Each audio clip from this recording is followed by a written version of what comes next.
லைவானவன் நேயர்களுக்கு வணக்கம். இன்னைக்கு நம்ம என்ன பட திரை விமர்சனம் பார்க்க போறோம்னா வீர வணக்கம் அப்படின்ற திரைப்படத்தை பார்க்க போறோம். கேரளாவில் கம்யூனிஸ்ட் கட்சி செயலாளர் கிருஷ்ணன் பிள்ளை அவர்களுடைய கதை தாங்க இந்த வீர வணக்கம் அப்படின்ற கதை. அதாவது இந்த கம்யூனிஸ்ட் கட்சியில் முதல்ல கம்யூனிஸ்ட் கட்சி எப்படி உருவாக்குறது அப்படின்றதாங்க இந்த படத்தினுடைய கதை. அதாவது இந்த படம் வீர வணக்கம்ன்ற படம் பார்த்திங்கன்னா உண்மை சம்பவம் அப்படின்னு சொல்லலாம்.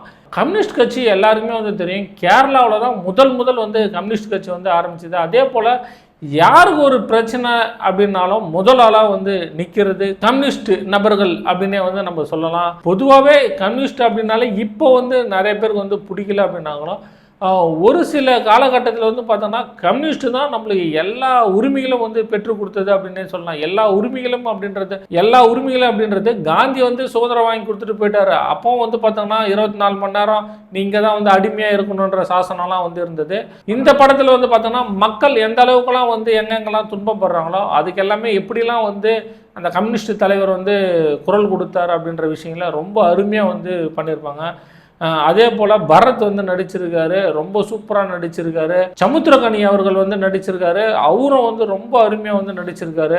அதே போல் கம்யூனிஸ்டில் எல்லாருமே தெரியுங்க, ஜாதி பாகுபாடு இருக்காது, பணக்காரன் ஏழை அப்படின்ற பாகுபாடெல்லாம் இருக்காது. அந்த விஷயத்தெல்லாம் ரொம்ப அற்புதமாக இந்த படத்தில் இயக்குனர் காமிச்சிருப்பாரு. ஒரு பிரச்சனைனா பாதிக்கப்படுற மக்களுக்கு எப்படி முதலாள எப்படி குரல் கொடுப்பாங்க அப்படின்ற விஷயங்கள் தான். ஏன்னா இந்த படத்துடைய முக்கிய அம்சங்கள் பார்த்தோன்னா கிருஷ்ணன் பிள்ளை, அதாவது கேரளா மாநிலத்தை சேர்ந்த கிருஷ்ணன் பிள்ளை அவர்களை மையம் கூட தான் இந்த படம் ட்ராவல் பண்ணுறதுனால அவர்கள் கம்யூனிஸ்டுக்குள்ளே எப்படி இருந்தார், எப்படி ட்ராவல் பண்ணாருன்ற விஷயங்கள் தான் ரொம்பவும் முக்கியத்துவம் கொடுத்து இயக்குனர் பண்ணியிருக்காரு அப்படின்னு நம்ம சொல்லலாம். அதே போல் 1940 கதை தொடங்குது. அதே போல் 1946 இந்த கதை முடிகிற மாதிரி 1946 வரை எப்படி இந்த கம்யூனிஸ்ட் பயணிக்குது அப்படின்ற விஷயங்களும் ரொம்ப அற்புதமாக இயக்குனர் கொடுத்துருக்காரு. அதே போல் என்ன சொன்ன மாதிரி கிருஷ்ணன் பிள்ளை அவர்களை வச்சு தான் இந்த கதை மையம் வச்சு தான் எழுதியிருக்காரு இயக்குனர். சமுத்திரகனி அவர்கள் கிருஷ்ணன் பிள்ளையா நடிச்சிருக்காரு, ரொம்ப அற்புதமாக நடிச்சிருக்காரு அப்படின்னு சொல்லலாம்.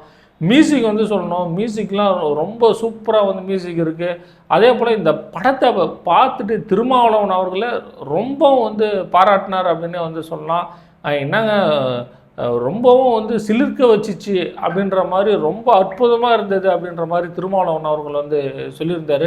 அதே போல் பரத் அவர்கள் பெரிய மீசெல்லாம் வச்சுக்கின்னு ரொம்ப பணக்கார கம்யூனிஸ்ட் மாதிரி, ஏன்னா இன்னமும் அந்த பணக்கார கம்யூனிஸ்ட்டு ஒரு சிலவங்க இங்கே இருக்காங்க, ஆனால் ரொம்பவும் பந்தா காமிச்சுன்னு அதை எப்படி இயக்குனர் கம்யூனிஸ்ட்னால் இப்படியும் இருப்பாங்க அப்படியும் இருப்பாங்க அப்படின்னு சொல்லிட்டு ரொம்பவும் அற்புதமாக காமிச்சிருந்தார் அப்படின்னே சொல்லலாம்.